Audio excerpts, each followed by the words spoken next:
Let's bring in retired U.S. Army Brigadier General Mark Kimmitt. He's former Assistant Secretary of State as well. Secretary, it's great to have you. Thank you so much for joining us. Is the president right? He says that the Iran war is very complete. Well, it depends how you define complete. It is certainly the case that our military has executed a brilliant air campaign side by side with our Israeli allies. When the president says complete, it may well be that we're running out of targets. But running out of targets and ending the war on our terms, I think, are two different things. So the military component of this operation may be over. But until the Iranians accept that we have ended the war, I think we've still got some work to do. I think that's very much on point, because just this morning, a missile that was aimed at Turkey was intercepted by NATO and blown up before it hit the ground. We also hear from the UAE and Qatar that there were missiles coming their way. So clearly, while it's intermittent and has certainly scaled back, they still have some type of firepower. Give me a sense, if you could, what would the U.S. realistically do? What would it take to bring boots on the ground? Because the president just said he will only accept unconditional surrender. And the Iranian leadership is already saying, too bad, we've named our next supreme leader, and they don't appear to be giving up, at least on that front. Look, I spent the morning writing an article on the cost of unconditional surrender.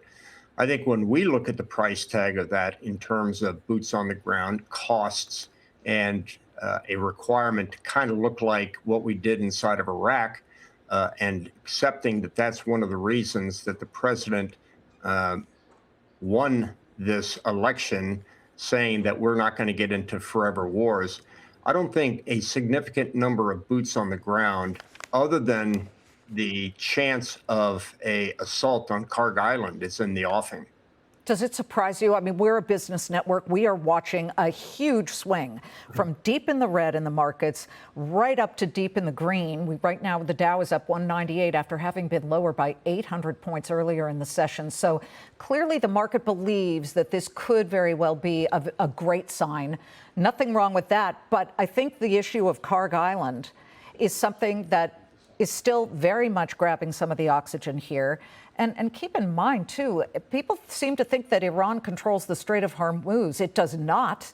Perception is that it does, because, of course, its proximity to the Strait of Hormuz, that very narrow artery that all of these tankers have to go through. But what would it take to reopen the strait?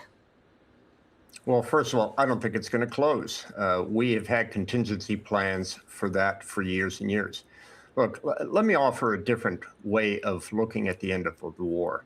We had three goals at the negotiating table: no nukes, no missiles, and no proxies. Those are, to my belief, what we should have tried to achieve on the battlefield that we couldn't achieve on the negotiating table. There's consistency in our policy there.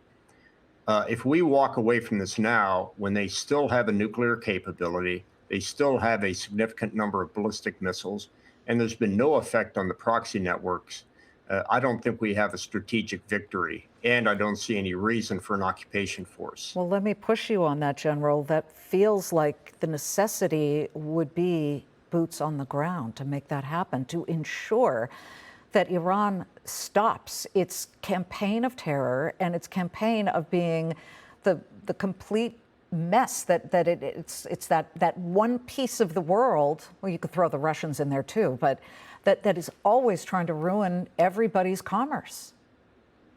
Well, that's why I think we've got to compel the Iranians back to the negotiating table on very harsh terms. That was the process used in 1970 with Operation Linebacker in in Vietnam. The Vietnamese delegation didn't think we were serious about negotiation. They walked away from the table. And for about 2 weeks, we pummeled Haiphong and Hanoi with thousands of pounds of bombs. They came back. The point I'm making is the costs, if we lay down the costs of boots on the ground, to conduct the mission that you're talking about, historical measurements says this will require an occupation force larger than the current U.S. Army, not to mention the governance that would have to change. And we saw what we did in Iraq with that, and not to mention the financial costs of this. So I think boots on the ground need to be laid out. If that's going to happen, then the president needs to lay that out for the American people and get the American people behind him. We are getting this headline from CBS News. Again, they just conducted an interview with the President General, and apparently they are reporting that he is considering, quote, taking over the Strait of Hormuz. Now, he, of course, made a lot of these similar comments about the Panama Canal. We haven't really seen that at the moment. But, General, is that even realistic?